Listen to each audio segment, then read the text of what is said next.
Before the story begins, if you've ever felt undervalued because of your appearance, if you've ever been glanced at in a room full of power, or if you've ever remained silent, not because you were weak, but because you knew you were stronger, please take a moment to like, subscribe to the channel, and turn on notifications.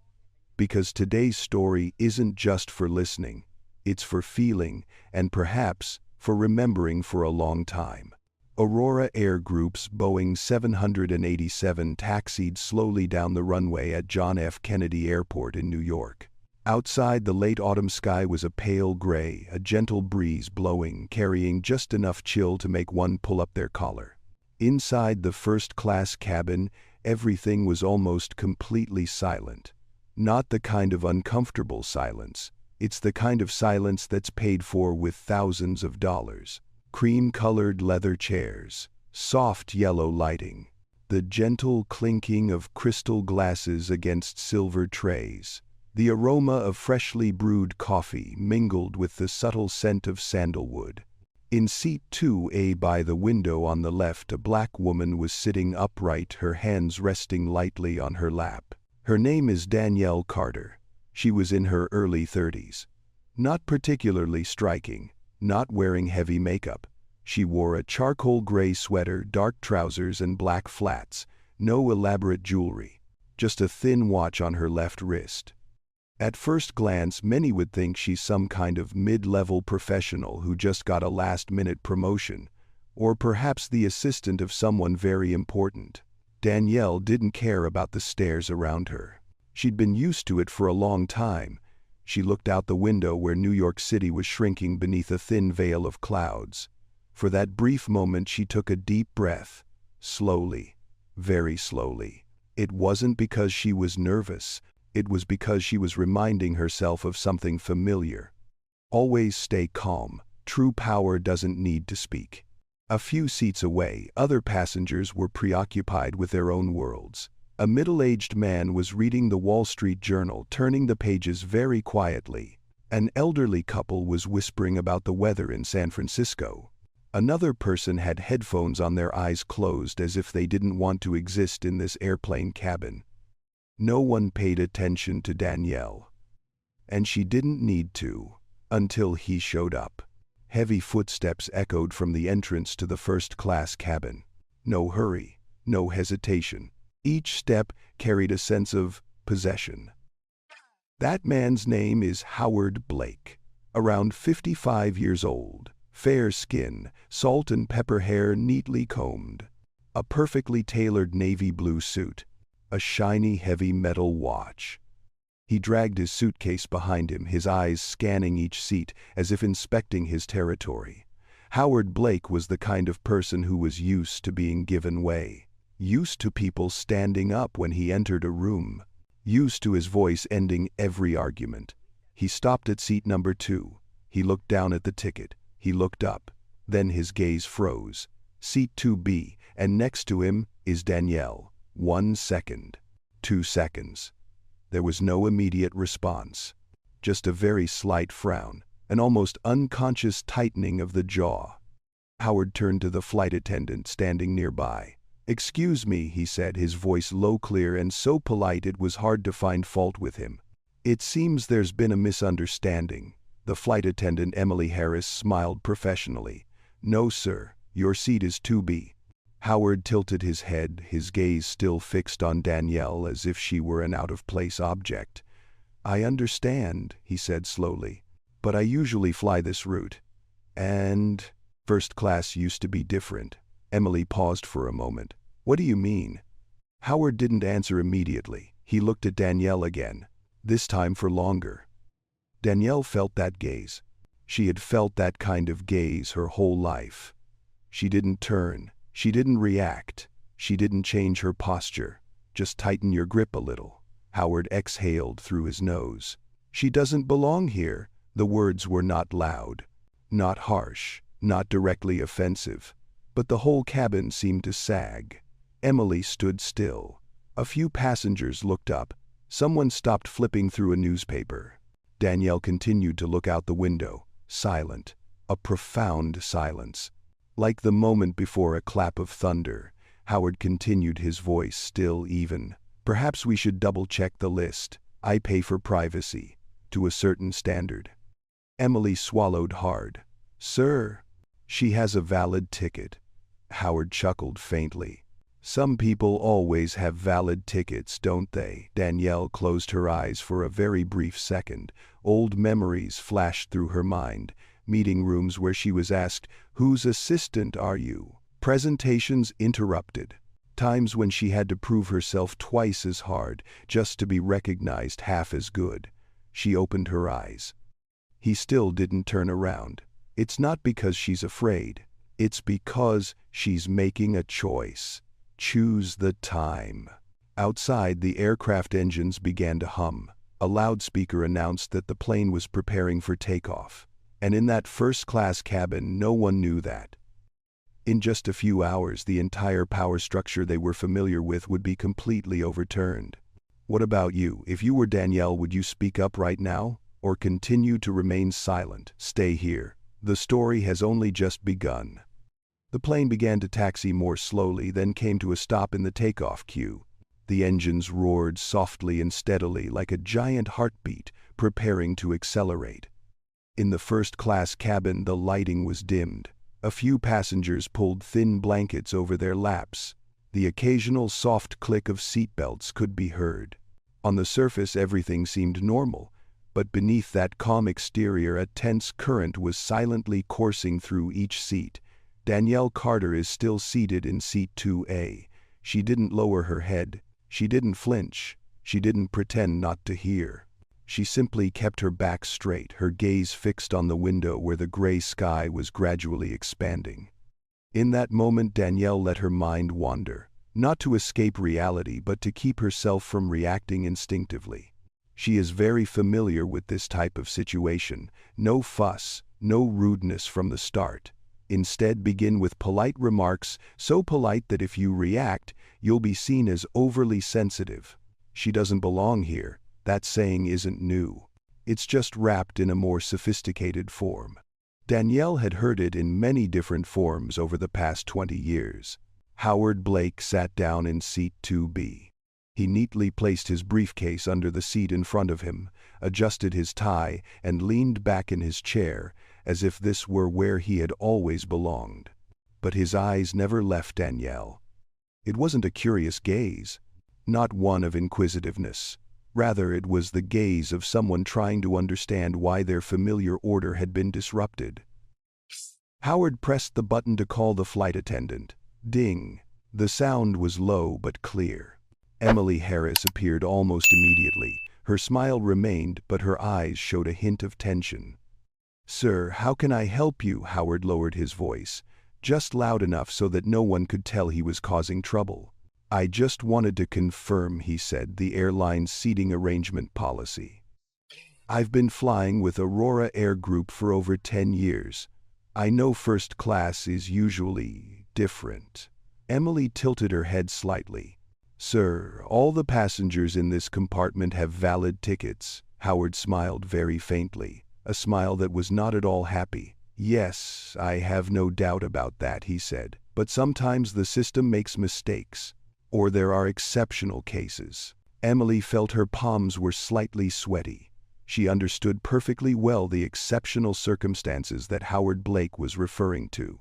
And she also understood that if she handled it incorrectly, she would be the one to bear the consequences. Danielle remained silent. She heard it all, every single word. She heard Howard's soft sigh. She heard the hesitation in Emily's voice. She heard the silence of those around her. No one spoke up. No one is saying this is wrong. Danielle suddenly realized something very familiar. Howard Blake wasn't the only one saying she didn't belong here. The silence throughout the entire cabin also said it all. The plane began to accelerate. A gentle push pressed Danielle's back against the seat. New York slid downwards. The moment the plane's wheels left the ground, Danielle closed her eyes. It wasn't because she was afraid. It was because she was wondering. When should I speak up, and do I even need to speak up? She knew that if she spoke up now, it would become a big deal. She would be seen as someone who was making a fuss. She would be labeled as unpleasant. And Howard Blake, he will still be the one in power in this room. Danielle opened her eyes. She looked down at the small leather bag under the seat. Inside were a laptop, some documents, and her phone, which was vibrating very softly. She didn't take it out. Not yet. Once the plane reaches a stable altitude, the seatbelt sign turns off. The sounds in the cabin become a little more lively. Emily returned with the drinks cart. What would you like to order? One person ordered champagne. Another ordered soda. Emily turned to Howard first. Whiskey. Neat, he said quickly. Then he turned to Danielle.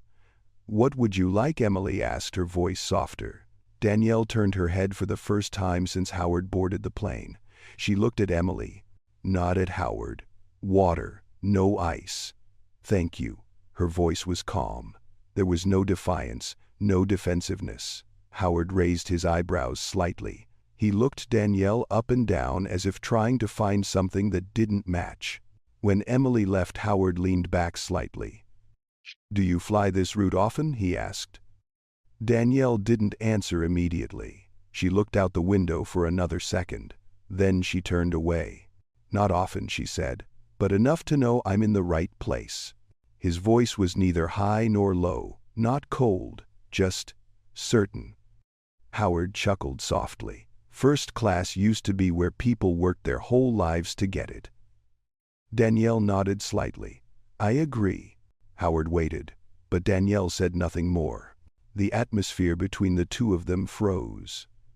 Howard was unaccustomed to having his power circuit interrupted like this. He was used to having others explain, justify, and prove things. Danielle did nothing, and that's what annoyed Howard.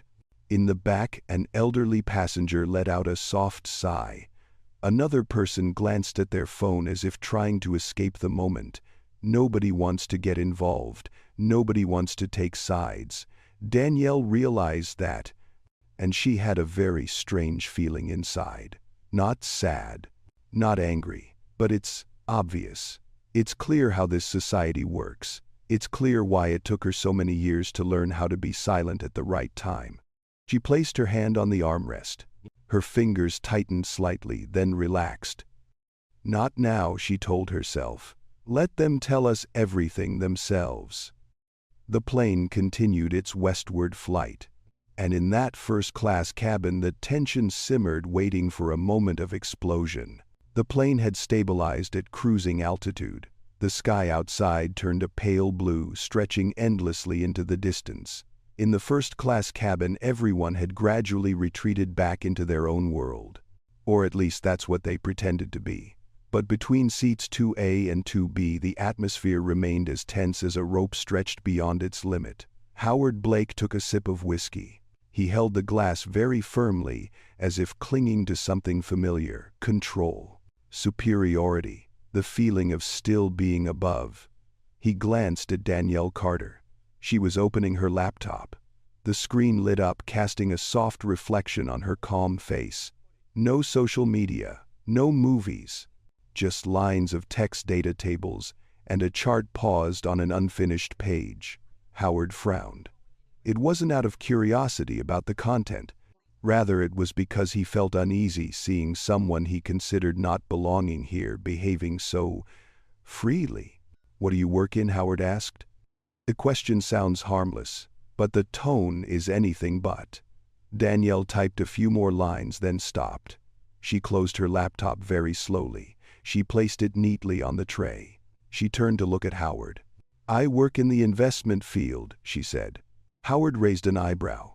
Really? Danielle nodded. Yes. A brief silence. Howard chuckled softly. Investing is a rather broad field. Danielle didn't deny it. Yes. Howard swirled the whiskey glass in his hand. The ice clinked against the sides of the glass, a sound louder than necessary. I'm just curious, he continued, because usually the people sitting here have very specific reasons. Danielle looked at him. Her gaze was flat, not challenging, It's just the gaze of someone who's listening but refuses to be judged. I have my reasons too, she said. Howard laughed. This time the laugh lacked its initial politeness. You don't need to be so defensive, he said. It's just. First class used to be for those who had built something truly significant. Danielle tilted her head very slightly. How do you define really? She asked. Howard paused slightly. Clearly he wasn't used to being questioned in this way. I'm talking about experience, he replied. About time. About having been in the industry long enough. Danielle nodded. I understand. Howard waited. He waited for an explanation. He waited for a story to prove her point. He waited for her to say more to prove herself worthy. Danielle did nothing. She just turned to look out the window. This silence is not avoidance. It's like not participating in a game where you know you don't need to win. Howard sensed that, and it irritated him more than any rebuttal. In the aisle, Emily Harris was clearing away trays of drinks. She could sense the tension. She didn't need to hear every word clearly, just by looking at their eyes, their gestures, and the distance between them. She had been a flight attendant for 12 years. She knew when a situation was about to spiral out of control. Emily stopped near seat number 2. Sir, she said softly, we will be serving your meal in about 20 minutes. Howard didn't look at her. He kept looking at Danielle. You know, he continued, there are some things you can't get into just with money. Danielle turned to Emily. Thank you, she said to the flight attendant. Then she turned back to look at Howard. You're right, she replied. There are some things that money can't buy. Howard smirked. For example, Danielle thought for a second. Character, she said. The words were spoken softly, without emphasis. But it fell into the aircraft's cabin like a small stone thrown into calm water. Howard clenched his jaw. His eyes darkened. What are you implying? He asked. Danielle kept her gaze fixed. Nothing. I just agree with you. Howard laughed louder. This time, a few passengers turned to look. It's interesting, he said, to hear a moral lesson from someone whose experience I don't even know is worthy of sitting here. The atmosphere felt frozen. Emily stood a few steps away. She felt her heart beating faster. Danielle took a deep breath. In that moment, an image of herself from years ago flashed through her mind. A younger Danielle standing in a cold conference room, being asked by an older man, "Are you sure you understand these numbers?" She remembered the feeling then, the feeling of wanting to prove something, wanting to explain, wanting to be recognized. She opened her eyes. The Danielle of today is no longer the same. You don't need to know my experience, she said slowly. Just as I don't need you to confirm why I'm here. Howard leaned towards her. The distance between the two seats seemed to shorten. Do you know who I am? He asked. Danielle looked at him. No, she replied. And that doesn't change anything. A few soft gasps could be heard in the compartment. Howard leaned back in his chair. He smiled, but the smile didn't reach his eyes. This world operates on the principle of knowing who you're talking to, he said. You'll learn that. Danielle nodded. I've been learning this for a long time. Howard shook his head as if he had just heard something very naive. You still have a lot to learn, he said, then turned away. The airplane cabin fell silent. The silence was heavier than before. Danielle returned to her laptop. But this time her fingers paused on the keyboard. It wasn't because she was distracted, it was because she knew. This confrontation is not over yet. It has only just begun to enter a new phase. A phase where politeness is no longer enough to conceal prejudice, and a phase where Howard Blake will begin to say what he has always thought but never had to face the consequences of. The plane continued to fly in silence. And at that altitude of over 30,000 feet, a thunderstorm was forming. After Howard Blake's final words, the first-class cabin fell into a strange state. No one said anything. No one looked anyone in the eye, but everyone heard it. The steady hum of the engine became the backdrop for an unnamed tension.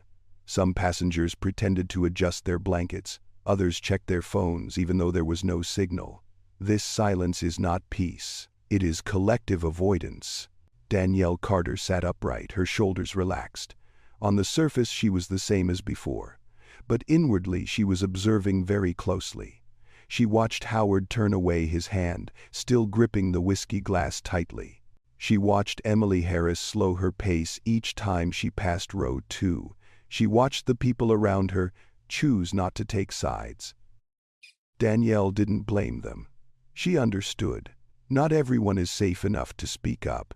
Not everyone is willing to pay the price for what is right. Howard turned around this time, not looking at Danielle. He spoke a little louder, as if talking to thin air. "It's a shame," he said, "that standards are being lowered so much just to please fashionable notions." A man in the front seat shifted slightly. An elderly woman frowned but said nothing. Danielle looked straight ahead. She knew what statements like these were designed for. Not to argue, to mark territory. Howard was telling everyone on the plane he was the one who belonged here, and she didn't. Emily returned with the trolley, this time carrying a hot towel. She stopped in front of Danielle first. "Would you like a napkin?" Emily asked. Danielle smiled very slightly. "Yes. Thank you." Emily handed her the towel. Their hands touched for a very brief moment. Emily looked at Danielle, her eyes conveying something apologetic, not for her actions but for what she couldn't do. Danielle nodded slightly as if to say, "I understand." When Emily turned to Howard, he refused the handkerchief. "I need to speak to the cabin manager," he said. "Not to complain, just to clarify a few things." Emily paused. "Sir, I can help. I want to speak to someone in a position of authority," Howard interrupted. His voice wasn't loud, but it was sharp enough to cut short any other options. Emily took a deep breath. "Yes. I'll inform the captain." Danielle heard it. She didn't turn around. But she had a very familiar feeling in her heart. Things are about to go beyond the personal level. Howard Blake didn't just want to win a conversation, he wanted to eliminate it. 10 minutes later, Captain Michael Reynolds appeared at the entrance to the first-class cabin. He was in his early 40s, tall and broad-shouldered, his face bearing the weariness of someone who had spent countless hours flying in his life. Captain Reynolds glanced around the cabin, then stopped at seat number 2. "Sir," he said to Howard, "I've been told there's a problem that needs solving." Howard stood up halfway, then sat back down. He adjusted his vest as if preparing for an important meeting. "Yes, Captain," Howard said. "I just wanted to say that I'm not comfortable with this seating arrangement." Captain Reynolds nodded.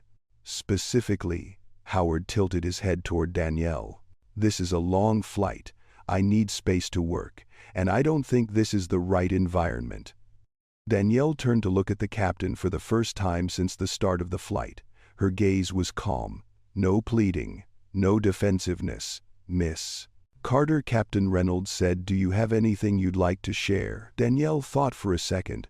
"I have a valid ticket," she said, "and I'm not bothering anyone." Howard chuckled softly. "That's not the problem," he said. "The problem is the context."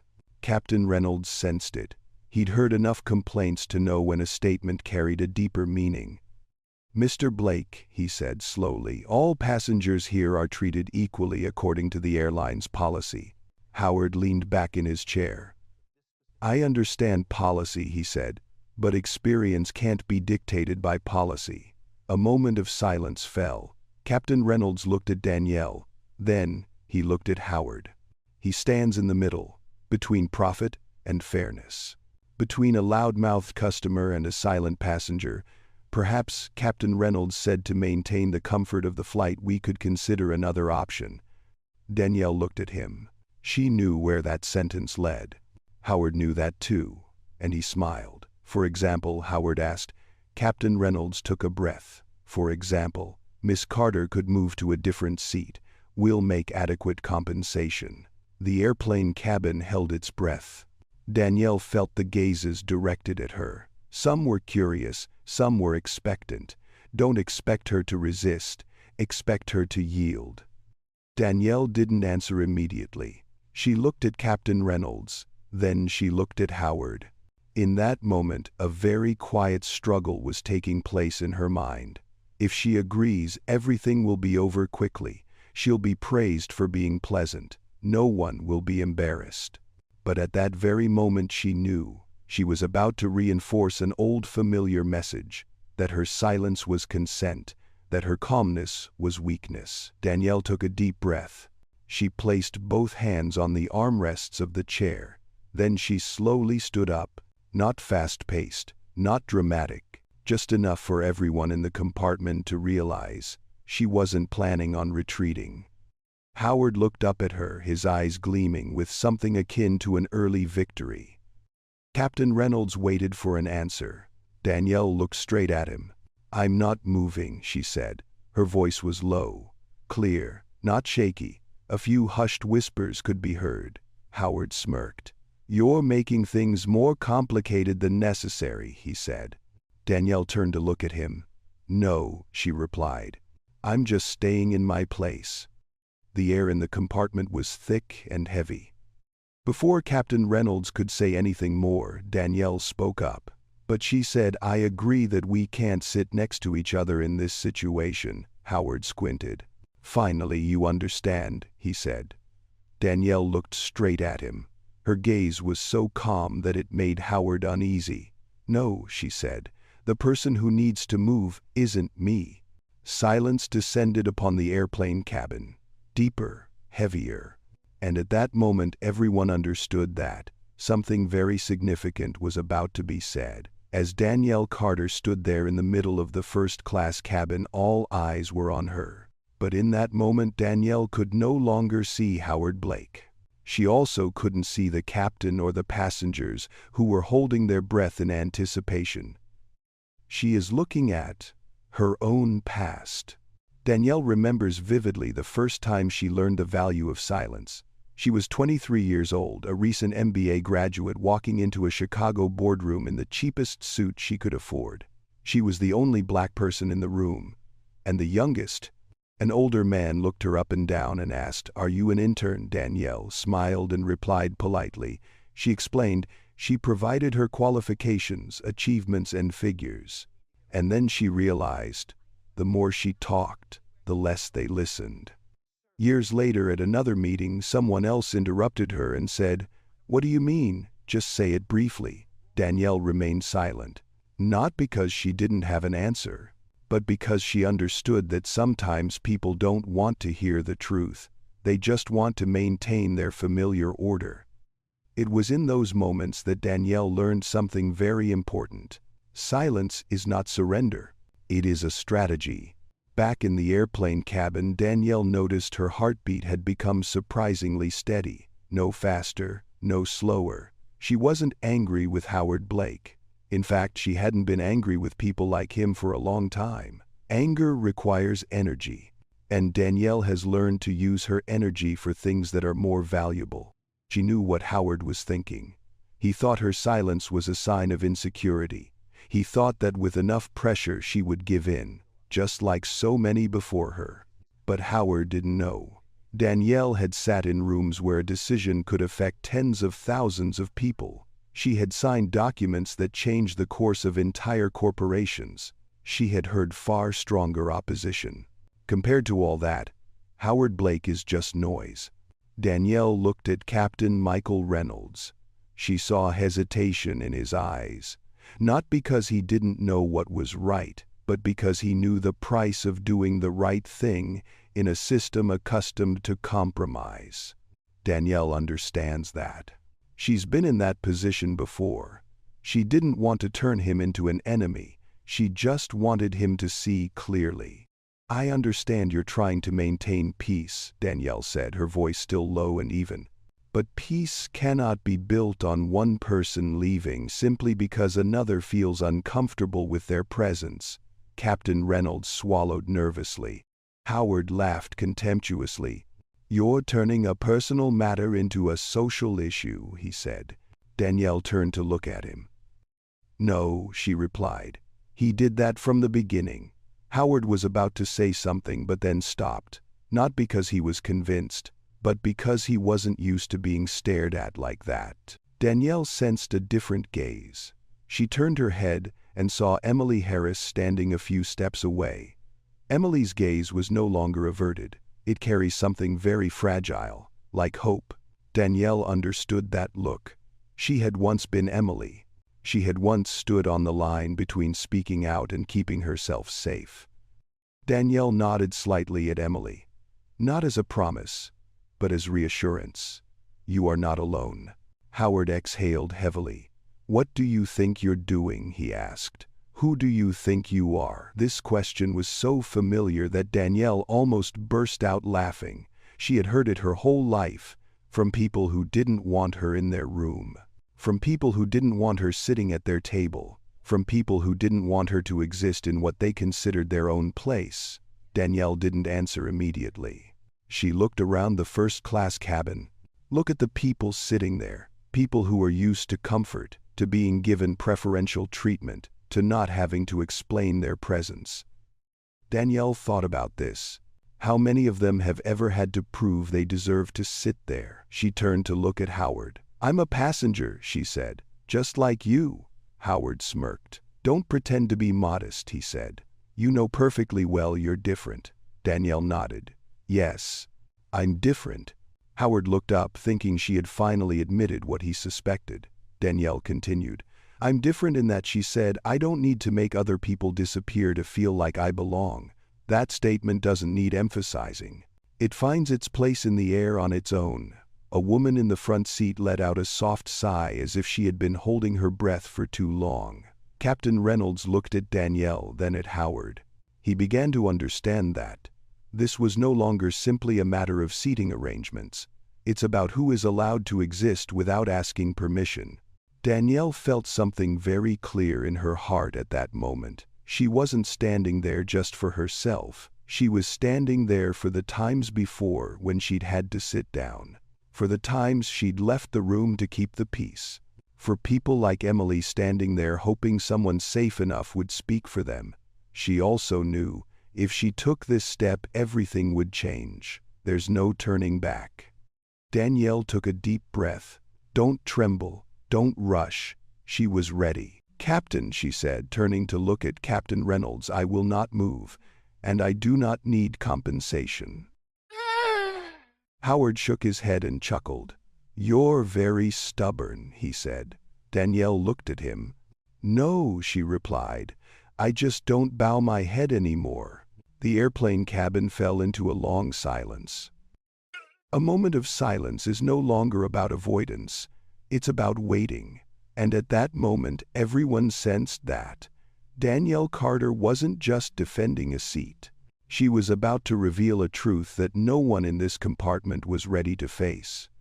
The first-class cabin had never been so quiet. It's not the kind of quiet that brings rest. It's the kind of silence that comes when someone knows a boundary has been crossed. Danielle Carter remained standing, her hands relaxed at her sides. She didn't take up space, nor did she step back. Her presence was just enough to make her impossible to ignore. Howard Blake leaned back in his chair, arms crossed over his chest. He tried to appear calm, but the subtle tapping of his fingers on his sleeve betrayed him. This is unbelievable, Howard said, his voice slightly louder than before. We're delaying the entire flight because of one uncooperative person. Danielle didn't react. She stared straight ahead. Captain Michael Reynolds stood in the aisle, feeling the weight of every gaze directed at him. He's been flying for over 15 years. He's dealt with drunk passengers. He's faced in-flight emergencies. But moments like these are always the hardest. There are no checklists. There are no clear procedures. It's just people and power, Mr. Blake. Captain Reynolds said, his voice still calm. The flight is not delayed, and no one is being asked to leave their seat at this time. Howard laughed. So, you're telling me that my comfort is no longer important? Captain Reynolds looked at him. We strive to ensure the comfort of all passengers. Howard shook his head as if he had just heard something very naive. Do you know how long I've been flying with Aurora Air Group? He asked. I have an entire flight crew with me every month. I know people at the top, very high up. Some passengers began to shift. The atmosphere became heavier. Danielle turned to look at Captain Reynolds. "Captain," she said, her voice still, "if my sitting here violates any policy, you can show me." Captain Reynolds paused slightly. "No," he replied, "it doesn't violate anything." Danielle nodded.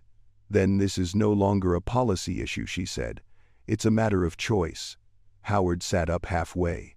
"You're manipulating the situation," he said. "You're putting all of us in an awkward position." Danielle turned to look at him. "No," she said. "He did that the moment he said I didn't belong here." A brief silence fell. In the back seat, a middle-aged man cleared his throat softly. "I'm sorry," he said, his voice slightly trembling. "I don't think anyone here did anything wrong." All eyes turned towards him. The man looked at Danielle. Then he looked at Howard. "She's just sitting in her seat," he continued. "Can we continue the flight?" An elderly woman nodded slightly. "Yes," she said. "There's no need to make things so complicated." Howard turned to look at them. His eyes turned cold. "It's interesting," he said, "when people are willing to speak up, but not to solve the problem." Danielle sensed it. The pressure was no longer just between her and Howard. It had spread throughout the cabin. Those who had been silent now began to speak. But they weren't speaking to defend her. They were speaking to get things back to normal. Danielle understands that feeling. The discomfort of someone disrupting a familiar rhythm. When injustice becomes more of an annoyance than a problem to be solved. She looked around.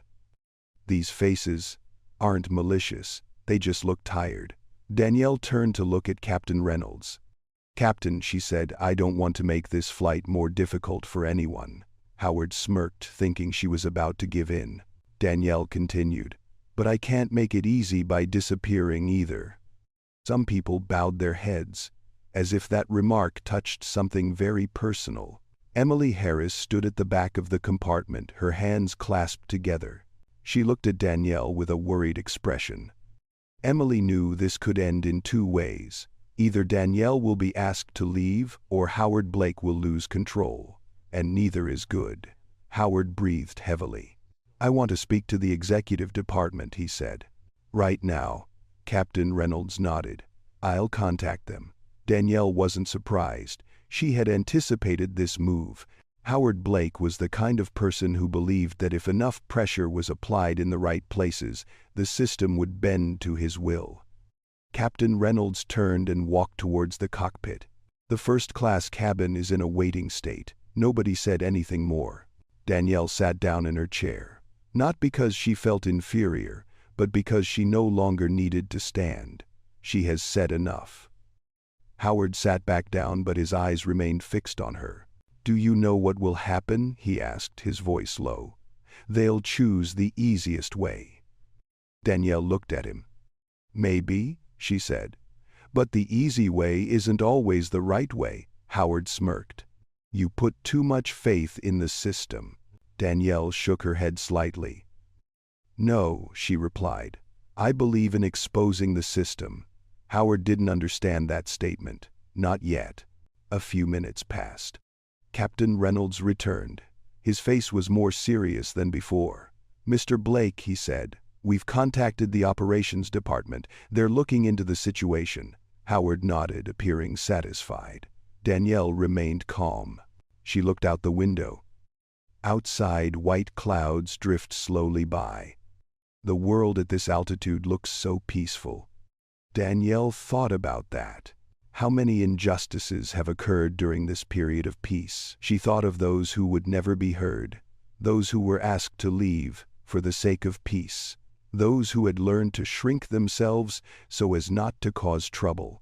Danielle gently squeezed the armrest of the chair. She knew, once the executive team responded, things would enter a different phase. It's no longer between two people. It's between an individual and an entire system. The airplane cabin remained silent, but this time it was the silence of waiting for the truth. Time seems to pass more slowly than usual in first class. No one looked at their watch, but everyone could feel each minute dragging on. Danielle Carter sat still in seat 2A, back straight, shoulders relaxed, hands resting lightly on the armrests. On the surface, she looked like a passenger waiting for her next meal. But inside, Danielle knew very well. Things had gone too far to go back to how they were. She was no longer caught in a personal dispute. She was facing a choice of principle. If she remains silent any longer, the system will automatically do what it always does. Choose the path of least trouble. Ask the less powerful person to step aside. And this story will repeat itself. As it has repeated thousands of times before, in places with no cameras, no witnesses, and no one to tell the story, Howard Blake broke the silence. "They'll handle it quickly," he said, his voice low but firm. "And then it will all be over." Danielle didn't turn around. She continued looking out the window. "Do you really believe that?" she asked. Howard chuckled softly. "I don't believe it," he said. "I know." Danielle nodded very slightly. She knew that feeling, the feeling of having lived long enough within a system to understand which way it would lean. "Have you ever wondered," Danielle said slowly, "why that system always chooses you?" Howard frowned. "What nonsense are you talking about?" Danielle turned to look at him. "It's not because you're right," she said. "It's because you're noisier." The statement wasn't an attack. It was more like a comment. Howard laughed even louder. "This world doesn't reward silence," he said. "It rewards those who know how to demand." Danielle didn't argue. She was only thinking of those who had never been taught how to ask for things. Those who had been taught to be grateful for being allowed in the room. Those who had been taught that if they drew attention, they would be a problem. Danielle used to be one of them. Captain Michael Reynolds returned to the first-class cabin. His footsteps were heavier than before. Not fast, not slow, just enough to signal that a decision is about to be made. Emily Harris stood at the back of the cabin, her hands clasped together. She looked at the captain, then at Danielle. Emily's gaze asked a question she didn't dare voice. "How will this story end?" Captain Reynolds stopped in the middle of the walkway. "Sir," he said, his voice clear, "thank you for your patience. We have spoken with operations." Howard sat up straight. Danielle remained motionless. To ensure a comfortable flight, Captain Reynolds continued, "We propose a solution." Danielle knew this phrase. She had heard it in many different contexts throughout her life. Solution, compromise, harmony. Howard leaned forward. Finally, he said softly. Captain Reynolds looked at Danielle. "Miss Carter," he said, "we can arrange another seat for you in business class. We will refund the difference and give you a voucher." "Are not," Danielle interrupted him. "Don't raise your voice. Don't be harsh. But definitely." The airplane cabin felt frozen solid. Captain Reynolds blinked. "You don't agree?" Danielle stood up. "This time it's not about protest. It's about ending the ambiguity." "I disagree," she repeated.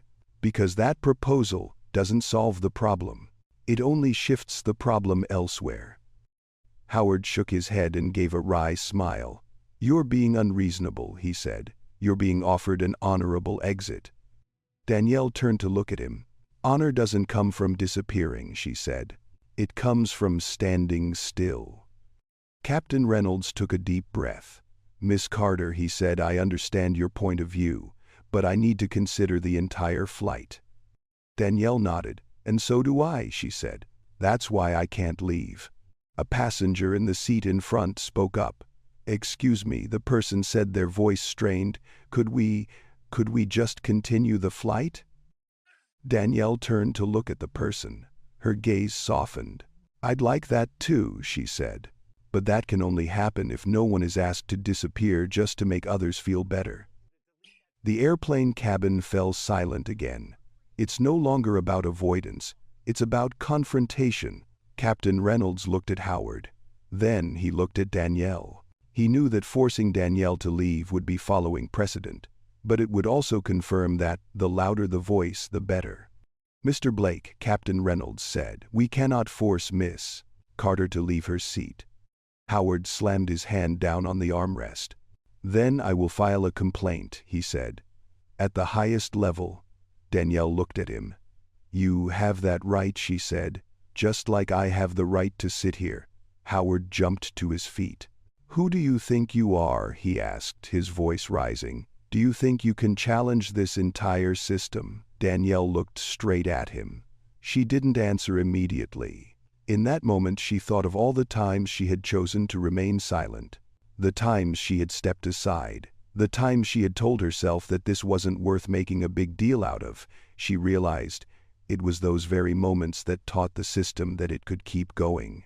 Danielle took a deep breath. "I'm not challenging the system," she said. "I'm asking it to live up to what it says it believes in." Howard smirked. "The system doesn't care what you believe," he said. "It cares who is more valuable." Danielle nodded. "You're right," she replied. "And that's why I'm still sitting here." Howard froze. There was something in Danielle's voice. It wasn't a challenge, nor was it a plea. It's like absolute certainty. Howard opened his mouth to say more but couldn't utter a word. The airplane cabin fell into a profound silence. A moment of silence where everyone sensed that a secret was about to be revealed. Danielle looked at Captain Reynolds. "Captain," she said, "if you want to know why I can't leave." She stopped. Everyone in the cabin held their breath. "I can explain." Howard looked at her, a hint of suspicion in his eyes. Danielle said nothing more. Not yet. But everyone understood that the answer that was about to come would change everything. The air in the first-class cabin became thick and heavy. No one is pretending to read the newspaper anymore. No one is pretending to sleep anymore. Everyone is waiting. Danielle Carter stood in the aisle, the soft yellow light falling on her shoulders. She wasn't taking up space. But no one could ignore her anymore. Howard Blake looked at Danielle with a mixture of discomfort and suspicion. He wasn't used to this feeling. The feeling when his power was no longer taken for granted. "An explanation," Howard repeated, his voice laced with sarcasm. "I'd love to hear it." Captain Michael Reynolds stood tall. His professional instincts told him this moment was crucial, not just for the flight, but for how people would remember it. "Miss Carter," he said, his voice lower, "if you have anything to clarify, I'm listening." Danielle nodded. She wasn't in a hurry. She was never in a hurry in moments like this. "First of all," she said, her voice calm, "I want to make one thing clear." She looked around the compartment. "I'm not here to argue," she said, "nor to prove I'm worthy." Howard chuckled softly. "Then what are you doing standing here?" he asked. Danielle turned to look at him. "I'm standing here," she said, "because there are situations where silence would normalize wrongdoing." The airplane cabin was completely silent. Even the sound of the engine seemed further away. Danielle turned to look at Captain Reynolds. "The captain," she said, "asked me why I couldn't leave my seat." Captain Reynolds nodded. Danielle took a deep breath. "The reason," she said, "is because I'm not just a passenger." Howard raised an eyebrow. "Oh," he said, "another extraordinary story." Danielle didn't react. "I wasn't flying as a guest," she continued. "Not an upgrade, not a special treatment." She paused for a moment. "I fly as a responsible person." Captain Reynolds tilted his head slightly. "Responsible for?" he asked. Danielle looked straight at him. "For Aurora Air Group." A soft, faint gasp could be heard from somewhere in the compartment. Howard laughed even louder. "Are you kidding?" he asked. "Do you think you're a representative of the company?" Danielle shook her head. "No," she said. "I don't represent the company." She paused. "I run it." Silence descended upon the airplane cabin like a thick blanket. 1 second. 2 seconds. Captain Reynolds stood still. "Excuse me," he said slowly, "what do you mean?" Danielle opened the small leather bag under the seat. She didn't rummage through it.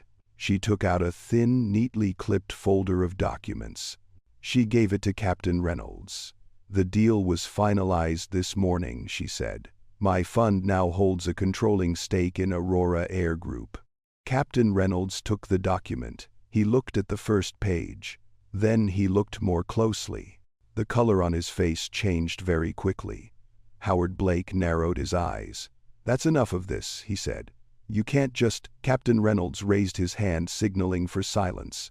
He continued reading. His lips pressed together. Then his eyes widened. He looked at Danielle. Then he looked back at the documents. "This signature," he muttered. Danielle nodded.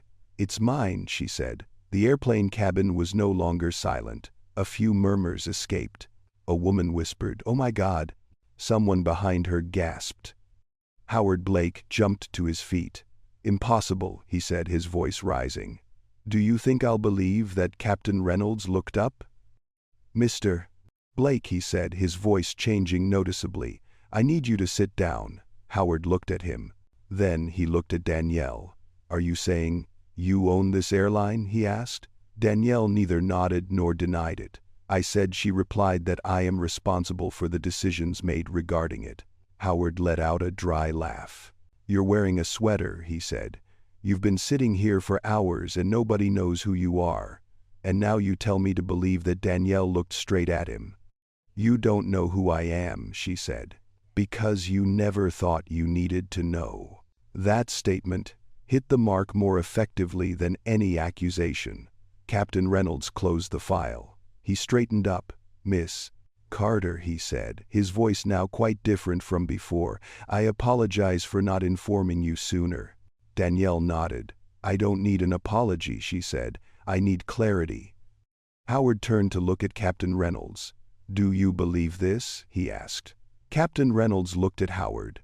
"Sir," he said, "I have verified the electronic signature, and the internal message has just been sent to the cockpit." Howard turned pale. "No," he whispered.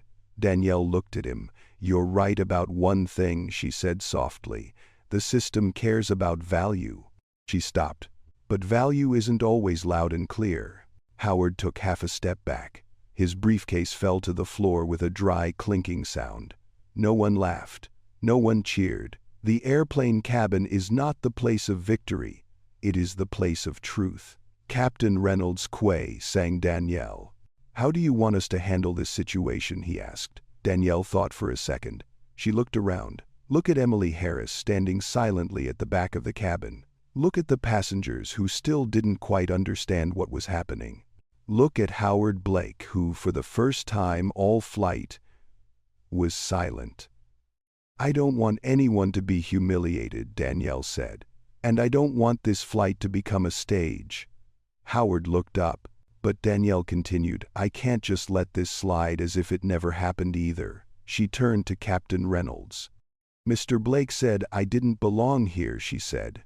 "And I think that's something that needs to be addressed." Howard opened his mouth, then closed it again. Danielle turned to look at him. "He once asked me who I thought I was," she said. "Now he has the answer." She stopped. "And you," she continued, "now it's your turn to ask why you think you have the right to decide who gets to stay where."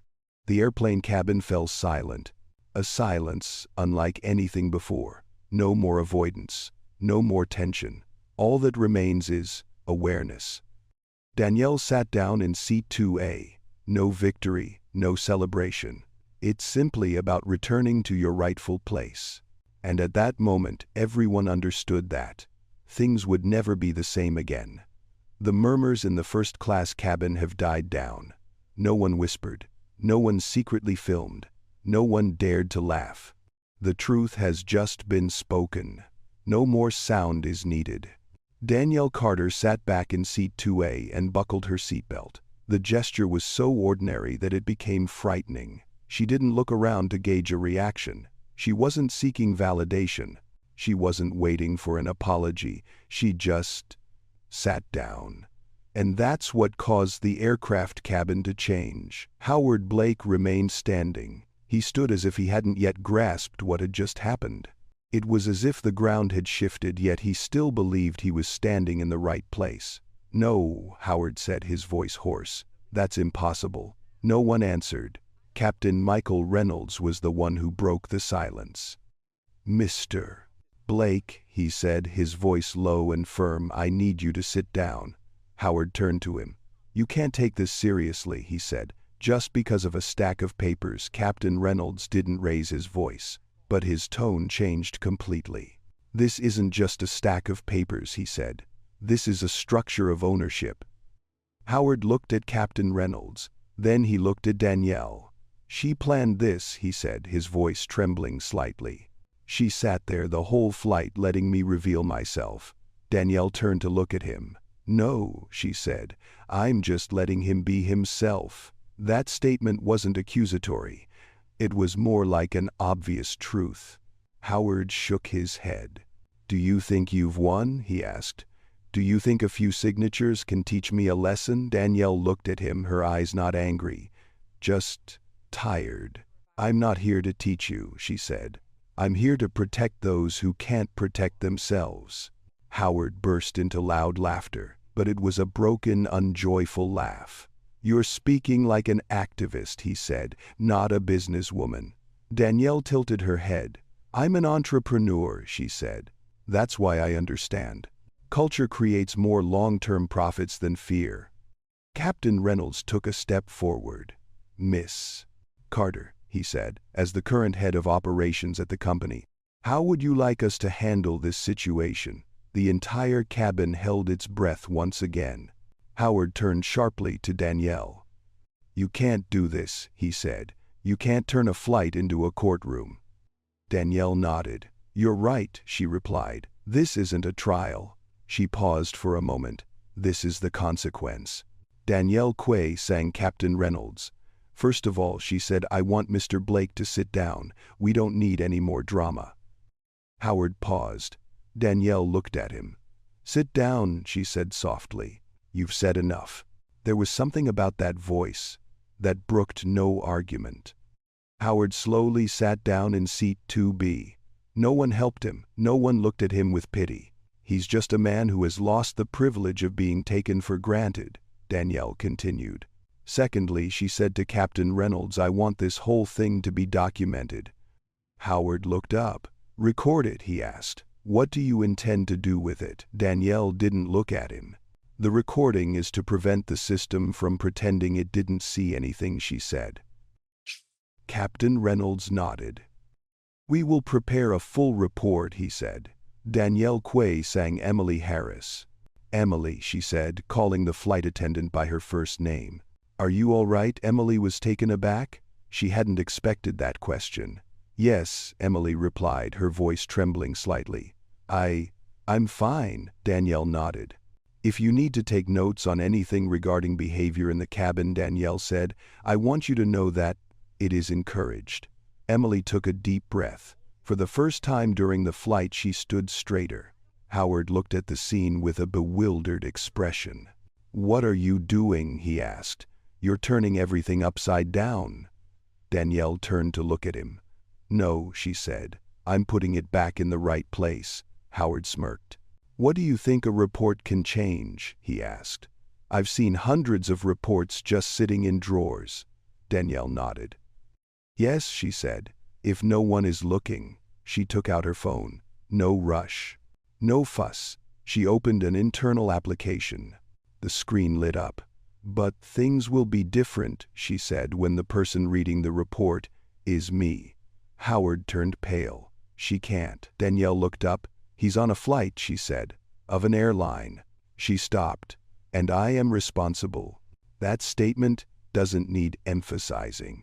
Captain Reynolds straightened up even more. His voice became firm. Miss Carter, he said, we will follow your instructions. Howard turned to look at Captain Reynolds. You've chosen to side with her, he asked. Captain Reynolds looked at Howard. I choose to stand on the side of principles, he said. The airplane cabin fell silent.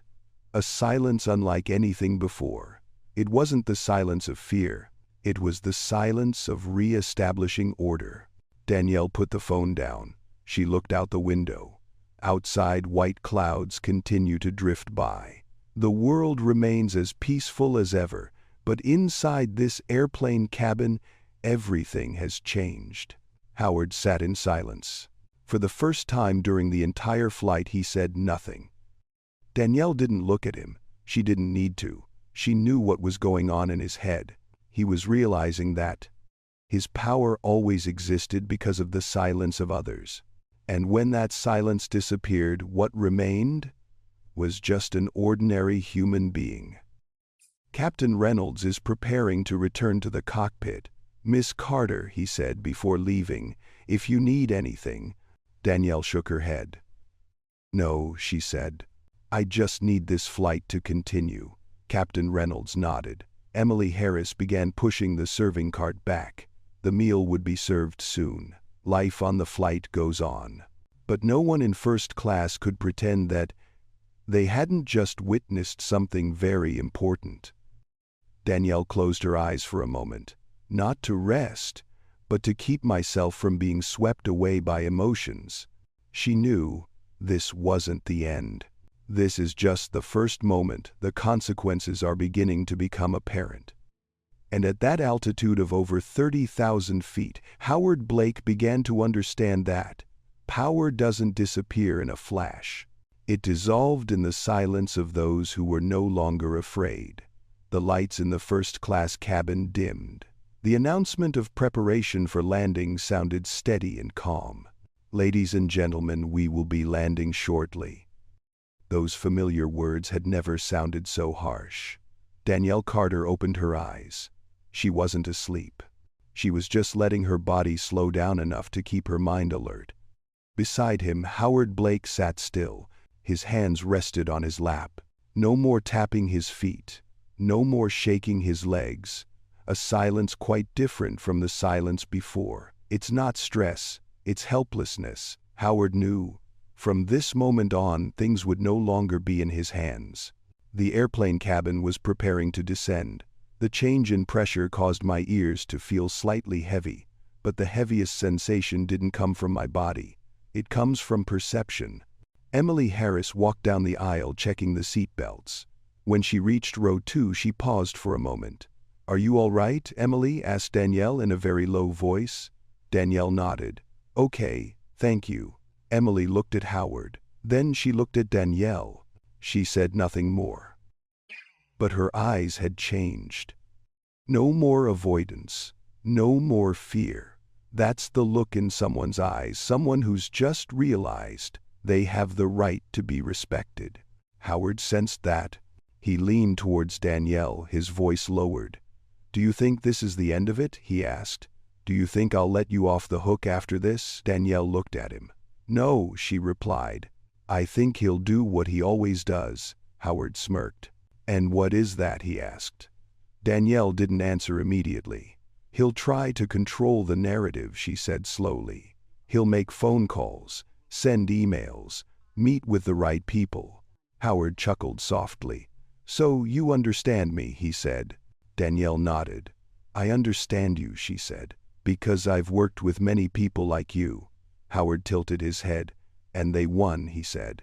Danielle looked straight at him. "Not all," she replied. Howard remained silent.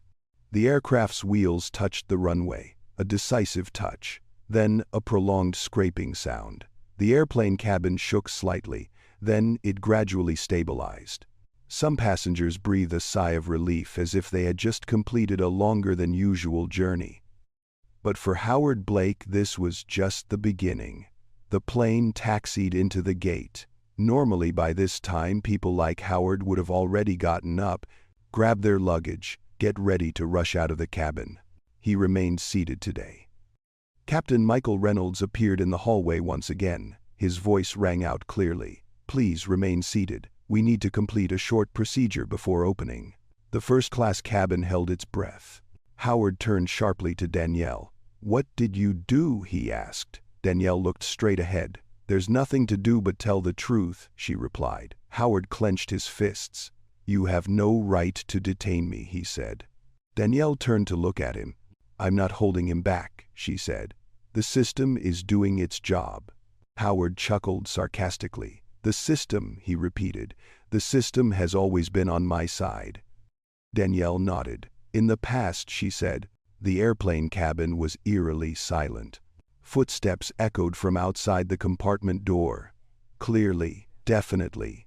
2 airport security officers appeared. They were followed by a man in a gray suit carrying a document clip.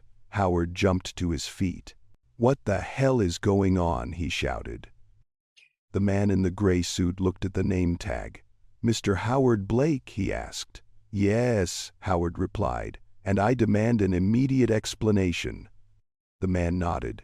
I am Daniel Moore, representing the legal department of Aurora Air Group, he said. We need to speak with you about an incident that occurred on this flight. Howard Quay sang Danielle. She called them, he said. Danielle shook her head. No, she replied. I just didn't stop them from working. Daniel Moore looked at Danielle. He nodded slightly respectfully. Miss Carter, he said, everything is ready. Howard watched the scene, his eyes wide with surprise. Wait, he said. You can't. Daniel Moore raised his hand. Mr. Blake, he said calmly, this is not an arrest, but we need your cooperation. Howard laughed loudly. Cooperation, he said. What are you doing? Daniel Moore looked directly at him. During the flight, he said there were reports of disruptive behavior, verbal harassment, and creating an unsafe environment for passengers and crew. Howard Quay sang Danielle. You're ruining my reputation, he said. Danielle looked at him. He did it himself, she replied. Daniel Moore continued. According to Aurora Air Group policy, he said, we need you to disembark with us to complete the paperwork. Howard shook his head. No, he said. I'm not going anywhere. 2 security guards stepped forward. Don't touch him, but get close enough so he can't be ignored. The airplane cabin was silent. Howard looked around. He looked at the people who had avoided his gaze, the people who had been silent. No one was looking at him at that moment. Finally, he bent down and picked up his briefcase. You think you've won, he whispered to Danielle as he walked past, but you'll pay the price. Danielle watched him go. Maybe, she said, but that's a price I've been willing to pay for a long time. Howard Blake stepped out of the first-class cabin. No applause, no cheers. He was simply a man who left when power no longer protected him. Daniel Moore turned to look at Danielle. We will update you soon, he said. Danielle nodded. Thank you, she replied. Emily Harris stood at the back of the compartment. She looked at Danielle, her eyes red and swollen. Thank you, Emily said. Her voice trembled slightly. Danielle smiled. Thank you for doing your job properly, she said. The airplane cabin doors slowly opened. Passengers began to stand up. Everything seemed normal. But Danielle knew, and everyone else in this compartment knew. They have just witnessed something very rare. There was a moment when power didn't come from speaking the loudest, but from standing still when necessary. Danielle retrieved her luggage and walked out into the hallway. Before leaving the compartment, she turned around to look back. Seat 2B is empty. And for the first time during the entire flight, Danielle allowed herself to breathe out slowly. The corridors at San Francisco International Airport are wide and well lit. The white lights reflected off the polished stone floor, making every step sound clearer than usual. People were pulling suitcases, talking and laughing, hurrying along. Life goes on. It always has. But for Howard Blake, the world had just entered a different orbit. He walked out of the arrival area between 2 security guards. He wasn't handcuffed. He wasn't pushed around. It's just that I can't go alone anymore. Howard held his head high, as was his habit, but then the eyes started to appear. It wasn't just a curious look, it was a look of recognition. A young man stopped, glanced at Howard, and subtly frowned. A woman whispered something to her friend holding a phone in her hand. Howard knows this feeling. The feeling of becoming the subject of conversation, but not in the way he was familiar with. This won't go any further, Howard said, trying to keep his voice calm. You're overreacting. Daniel Moore walked beside him without turning around. Maybe, Daniel replied. But maybe not. Howard paused. What do you mean? He asked. Daniel stopped, turned, and looked at Howard. I mean, Daniel said slowly, when a story is no longer in the hands of the storyteller, it travels very far. Howard squinted. He said, thinks she's just started a small revolution. Daniel didn't object. No, he said, she just lets things be seen. Howard chuckled softly. Did you see it? He said. Do you think the world cares what happens in a first-class cabin? Daniel looked at him. "The world doesn't care," he said, "but the internet does." Howard remained silent. Meanwhile, in another area of the airport, Danielle Carter stood near a large window overlooking the runway. The plane, having just landed, remained there like a silent witness. Danielle wasn't in a hurry to leave. She was waiting. Don't wait for the results. Wait for the after effects. She knew that situations like this didn't end with a dialogue. They ended with a chain reaction. Emily Harris approached. "Miss Carter," Emily said, her voice still slightly shaky. "The HR department just called me." Danielle Quay sang. "What did they say?" she asked. Emily swallowed. "They said they wanted my report to be taken into account in its entirety. No editing. No abridging." Danielle nodded. "That's what should happen," she said. Emily was silent for a moment. "I've seen things like this before," Emily whispered, "but they always went unnoticed." Danielle looked at her. "It's not because they don't matter," Danielle said. "It's because no one is taking responsibility for looking them in the eye." Emily took a deep breath. "Thank you," she said, "for not leaving." Danielle smiled very slightly. "Thank you," she replied, "for standing firm." At the other end of the airport, Howard Blake sat in a makeshift office. No windows, no paintings, just a table, a few chairs, and a cold fluorescent light. His phone rang. One message, then another, and then another. Howard turned on the computer. "Are you okay? What's going on?" "There's a video circulating." Howard frowned. "Video?" he muttered. He opened his browser. Social media appeared. A short clip. The camera angle isn't perfect. The sound is a bit distorted. But it's clear enough. It was his voice. Even he recognized it. "She doesn't belong here." Howard clutched the phone tightly. "No," he whispered. "That's impossible. The video isn't long. But it doesn't need to be long. It just needs to be enough for people to understand." Howard scrolled down. Thousands of comments, hundreds of thousands of views. His name began appearing alongside words he never imagined would be associated with him. Howard threw the phone down on the table. "This will pass," he said loudly, as if the whole room needed to hear. "I've been through worse things than this."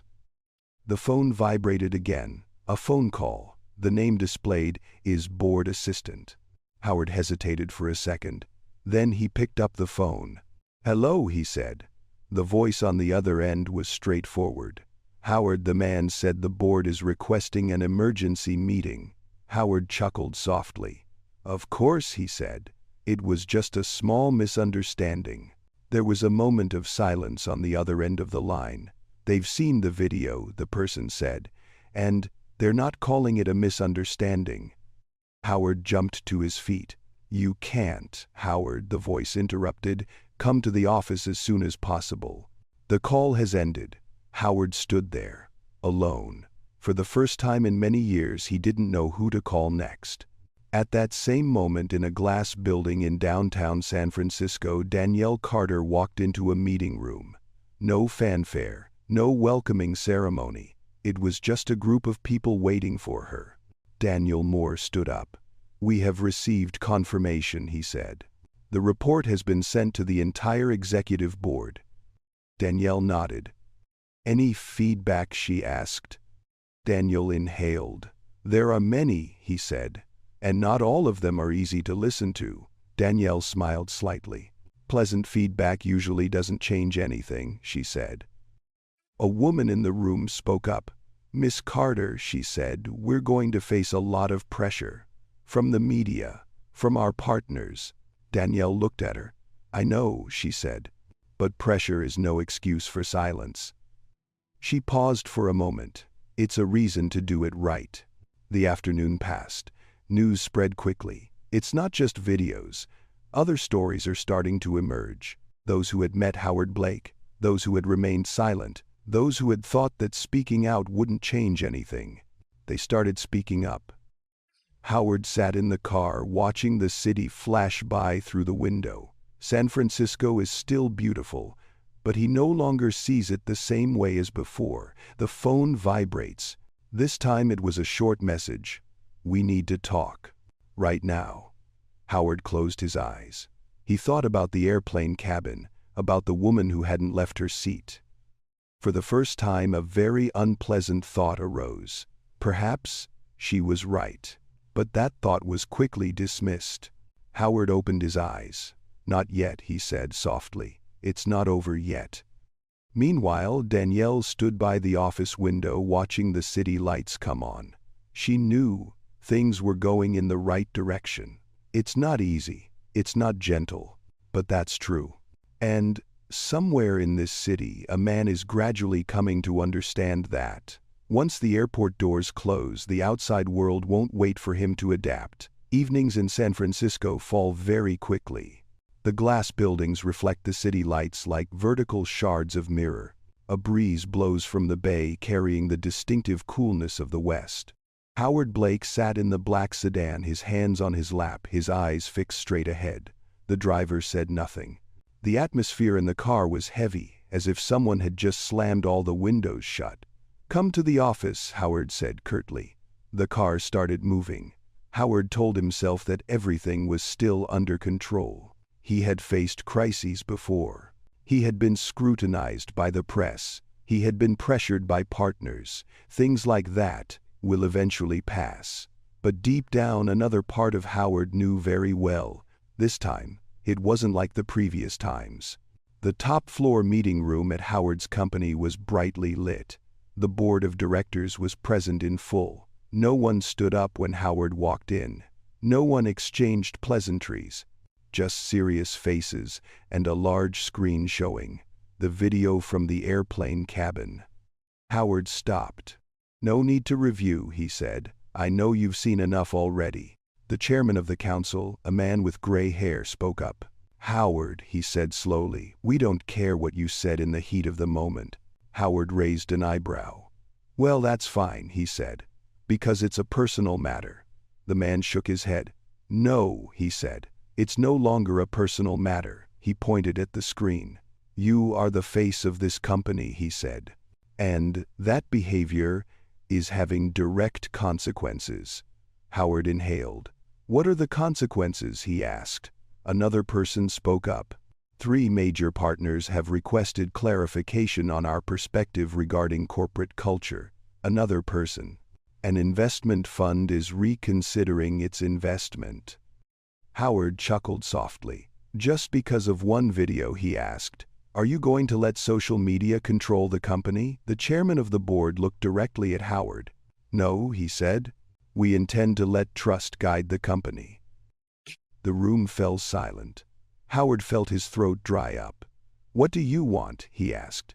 The chairman of the council closed the file in front of him. "We want you to temporarily step down from your executive role," he said. "Effective immediately." Howard stood frozen. "You can't do that," he said. "I built this company." The chairman of the council nodded. "That's right," he said. "And that's precisely why we need to protect it. And from you." Howard clenched his fists. "This is a political game," he said. "And Howard," the board chairman interrupted, "don't turn this into a personal fight." Howard remained silent. For the first time, he felt his power no longer made the room tilt. Meanwhile, in another building in the city, Danielle Carter sat alone in her office. The desk lamp was switched on. Outside, the city lit up like a river of light. Danielle looked at the computer screen. A long list was in front of her. The names, the reports, the internal notes. She didn't celebrate. She didn't breathe a sigh of relief either. She knew. When a system begins to change, the hardest decisions aren't made with the person who caused the problem, but it's for those who stay behind. Daniel Moore knocked on the door, then went inside. "Miss Carter," he said, "we have received confirmation from the other board of directors." Danielle looked up. "Howard Blake?" she asked. Daniel nodded. "He has been asked to step down from his executive role," he said. "Temporarily." Danielle didn't react immediately. "And what about his team?" she asked. Daniel breathed softly. "That's the complicated part," he said. "Many of them weren't directly involved, but they've been silent." Danielle leaned back in her chair. She closed her eyes for a few seconds. She thought about the airplane cabin, about Emily Harris, about the eyes of those who had chosen to say nothing. Danielle understood that silence. She had been silent like that before. "We're not going to do a witch hunt," Danielle said. "But we can't pretend nothing happened either." Daniel nodded. "How do you want to do it?" he asked. Danielle opened her eyes. "We begin with the truth," she said. "And responsibility." The following morning an internal memo was sent out. Not long, not overly dramatic, just clear text. Aurora Air Group is committed to building a respectful, safe environment that is tolerant of discrimination. All reports will be reviewed independently. No exceptions. Danielle read the announcement several times. She knew there would be objections. There would be people saying she was going too far. There would be people thinking she was just showing off. But there will also be those who feel heard for the first time. In another corner of the city, Howard Blake sat in his apartment. The apartment was spacious, expensive, but cold. He looked at the empty desk, where the company phone used to be, the access card, things that once confirmed his place in this world. My personal phone rang. A message from someone who used to be very close. "For now, let's not contact each other. The situation is sensitive." Howard put the phone down. For the first time he felt something very specific: loss. It's not an abstract concept. It's not a risk on paper. It's the feeling when a familiar door no longer opens. That afternoon, Danielle met Emily Harris at a cafe near the headquarters. Not a meeting, just a conversation. Emily sat opposite, holding a cup of coffee in both hands. "I'm still not used to it," Emily said softly. "People are starting to talk more." Danielle smiled. "That can be scary," she said. "But it's also a sign of change." Emily nodded. "I'm scared," she confessed. "What if everything goes back to how it was?" Danielle looked at her. "Maybe," she said. "There's no guarantee." Emily looked down. "So why do you still do it?" Emily asked. Danielle thought for a moment. "Because if nobody does anything," she said, "then everything will surely go back to how it was before." Emily inhaled, then exhaled very slowly. "I understand," she said. In the evening, Danielle stood by the office window. The city down below is still noisy, still moving. Danielle knew she had just set a precedent. Not perfect, not completely safe, but it's necessary. Somewhere in the city, Howard Blake is learning to live with the fact that he's no longer the center of the room. And elsewhere, people like Emily Harris are learning to believe that silence is no longer the only option. The story isn't over yet. But one chapter has come to an end. And the next chapter won't be easy for anyone. The night in San Francisco was quieter than Danielle Carter had imagined. This city never sleeps. But tonight, from the high-rise office where Danielle stands, everything seems to slow down. Lights from the buildings opposite shone through the windows, casting long, thin rectangles on the floor. A gentle breeze stirred the curtains. Danielle stood there for a long time, not holding her phone, not reading a report, just stand. Her body was tired. Not the kind of tiredness from work, but the kind of tiredness from having to constantly stand firm. In the past 3 days, she has made more decisions than in the previous 3 months combined. Decisions about people, about culture, about things that no spreadsheet can measure. Danielle closed her eyes. In her mind, the image of the first-class cabin was vivid. Seat 2A, the yellow lights, Howard Blake's voice. The silence of the people around her. She remembers the moment she stood up, the moment she said no, not because it's dramatic, but because it can't be relived. Danielle wondered, what if I had stood up at that moment just to protect myself? But I went further. I brought an entire system into the light. She opened her eyes. Outside, a police car siren blared in the distance.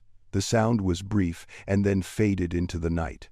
Danielle suddenly realized that this was the first time in a long time she had allowed herself to doubt herself. The phone vibrates. Danielle looked down at the screen. "Mom." She hesitated for a second. Then she answered the phone. "It's me," Danielle said. The woman's voice on the other end was warm and slow. "Mom just wanted to ask, are you okay?" Danielle smiled, even though her mother couldn't see it. "I'm fine," she replied habitually. There was a moment of silence on the other end of the line. "You don't need to be so strong with me," her mother said. "I've seen the news." Danielle exhaled very slowly. "I know," she said. "Then tell me," she continued. "Are you wondering if it's worth it?" Danielle paused. She didn't expect her mother to ask so directly. "Yes," she admitted. Her mother didn't answer immediately. "Danielle," she said after a moment, "do you remember the first time you asked me why things were harder for us?" Danielle remembers. She remembered herself as a child standing in the kitchen, school bag in hand, wondering why she always had to try twice as hard. "I remember," she continued. "I told you that it wasn't for you to prove you deserved it." Danielle closed her eyes. "Let me lead the way," her mother said. Tears welled up in Danielle's eyes. It didn't fall, but it was enough to make her throat tighten. "I didn't say you have to carry the weight of the world," she continued. "But I know there are paths that can only be opened by those who dare to stand still." Danielle was speechless for a few seconds. "I'm tired," she said softly. "I know," she replied. "The pioneers always get tired. The call has ended." Danielle put the phone down on the table. She stood still for a moment longer, then she returned to her desk. The next morning, Danielle arrived at the meeting room earlier than usual. No press, no cameras, only members of the executive board are allowed. Some faces were tense. Some eyes avoided eye contact. Danielle looked at each person. "Before we begin," she said, "I want to say one thing." The room was silent. "These past few days," Danielle said slowly, "haven't been easy for any of us." A man sitting near the end of the table spoke up. "We are under a lot of pressure," he said, "from partners, from the media, from shareholders." Danielle nodded. "I know," she said, "and I don't deny it." Another person continued. "Some people think we're moving too fast." Danielle looked at the person. "Maybe," she said, "but I want to ask a question." She stopped. "If we don't hurry now," she said, "when will we?" No one answered immediately. Danielle continued. "I'm not asking for absolute consent," she said. "I'm asking for honesty." She looked around. "If anyone in this room believes that what happened on that flight should be overlooked to keep the peace, I want that person to speak up." The silence dragged on, not heavy, just bare. Finally, a woman spoke up. "I used to be silent," she said. "Not because I agreed, but because I was afraid." Danielle nodded. "Thank you," she said. Another person chimed in. "I worry that we'll lose even more if we continue," he said.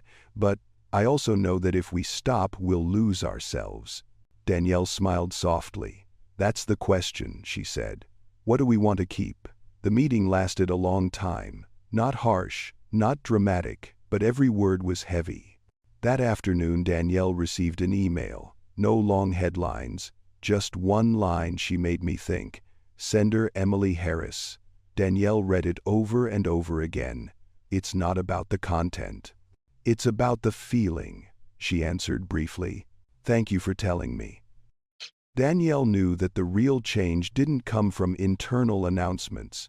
It came from emails, like this one. That evening, Danielle returned to her apartment. "Don't turn on the main lights. Just use the table lamp."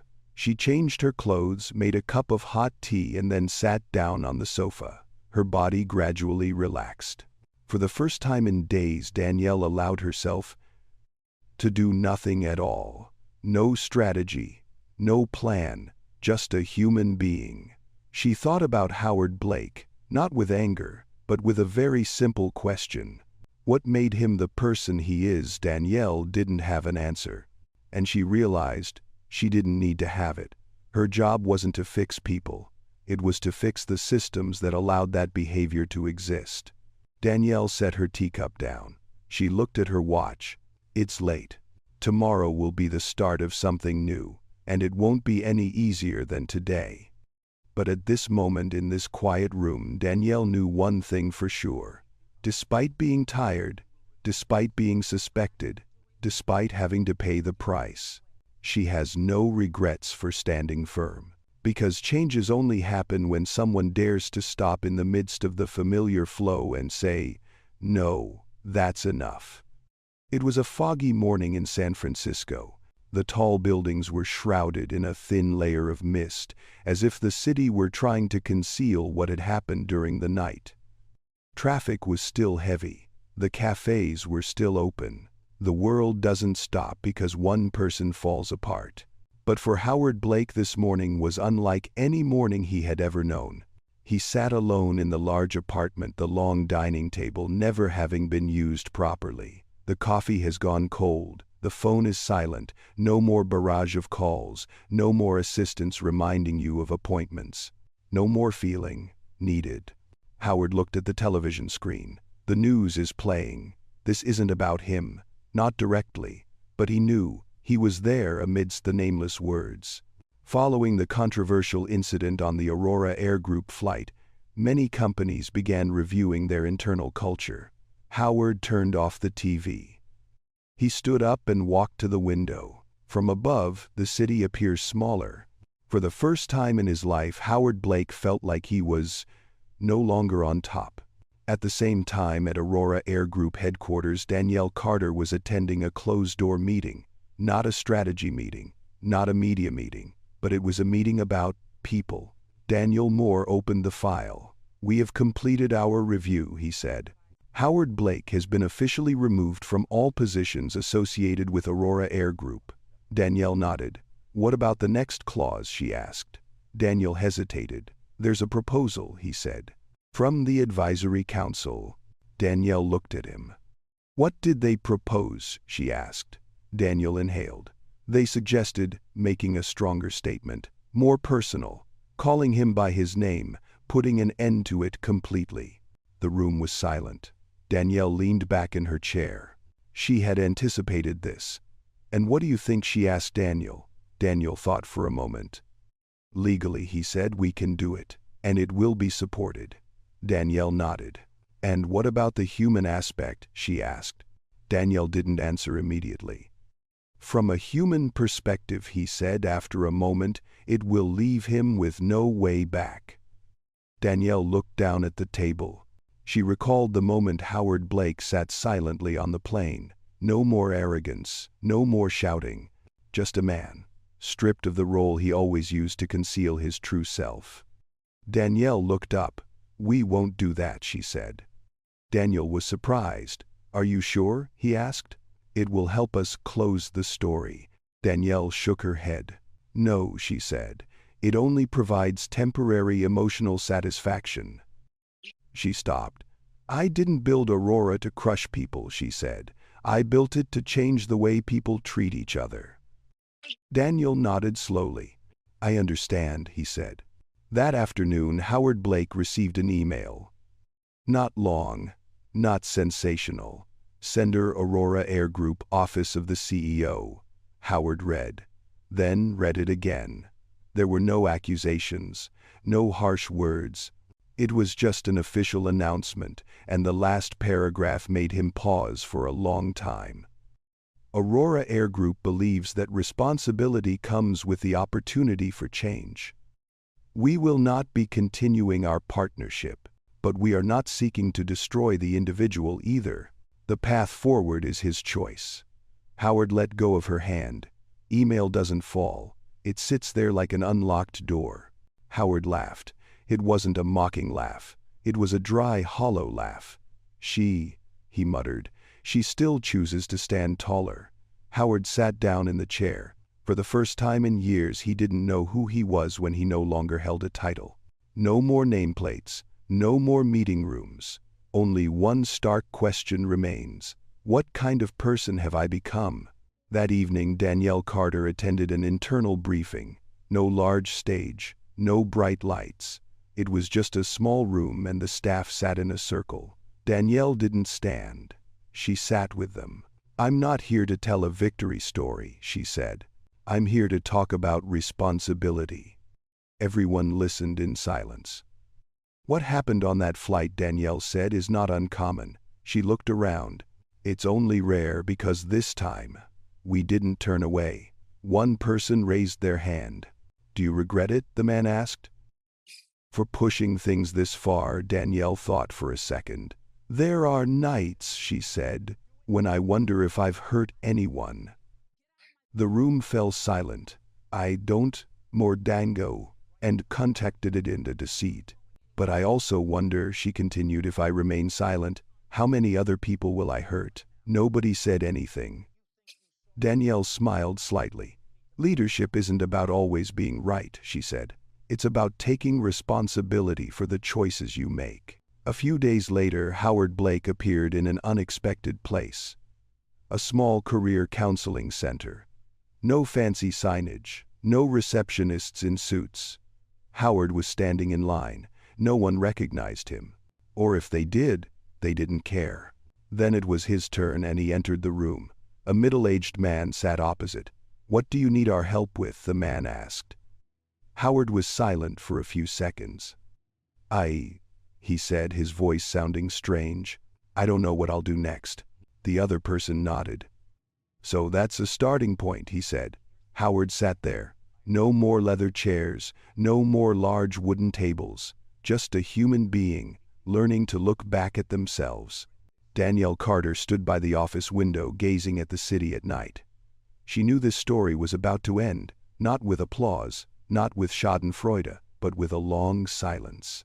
She knew some people would be disappointed that she didn't completely win over Howard Blake, but she also knew that defeating a person was never a true victory.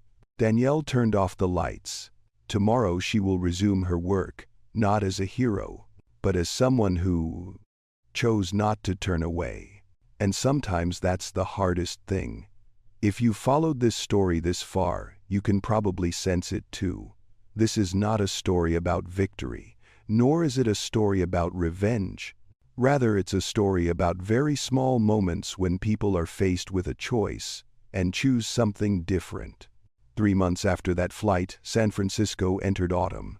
The air is cooler. The trees are beginning to change color. The city seemed to calm down as if it too were learning to breathe more slowly. Danielle Carter stepped out of the elevator and walked down the familiar hallway of Aurora Air Group headquarters. Everything looks the same. But in reality, things have changed. Meetings no longer begin with tense silence. Reports are no longer dismissed as untimely. And whispered words are no longer swallowed. Danielle stopped in front of a glass wall. Inside there was an internal training session. No famous speakers, no fancy slides. They're just people sitting together learning to listen. Danielle stood there for a while. She didn't go in. She doesn't need to be in every frame. She knows that once the system starts working properly, the best leaders are those who can step back.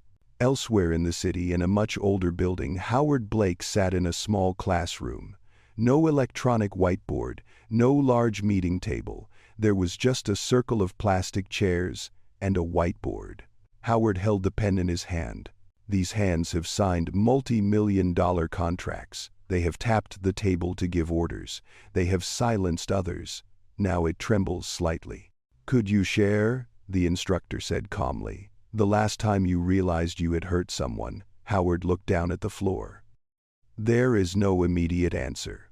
The room was quiet. Finally he spoke up. "On a flight," he said. "And not just one person." No one interrupted. No one judged. Howard took a deep breath. "I thought I was strong," he said, "but I used my power to mask my weakness." That sentence fell into the room like a small stone. Not loudly, but enough to create a ripple. Howard didn't know if he would be forgiven. He wasn't even sure he deserved it. But for the first time, he is taking responsibility. Another afternoon, Emily Harris stood in the cabin of a first-class airplane. She adjusted her scarf, checked the passenger list. Everything looks familiar. But Emily felt differently. She no longer bows her head when someone raises their voice. She no longer swallows her apologies when she's not in the wrong. When a passenger complained without reason, Emily smiled, her voice steady. "Sir," she said, "we are willing to help, but please maintain respect." The man was surprised. Then he fell silent. Emily turned away. Her heart was pounding, but she was no longer afraid. She remembered Danielle Carter, not because of her power, but because of the way she stood still. Danielle received an email. No fancy title. Sender Howard Blake. She read slowly. No excuses. No blame. Just a few short lines. "I don't expect forgiveness.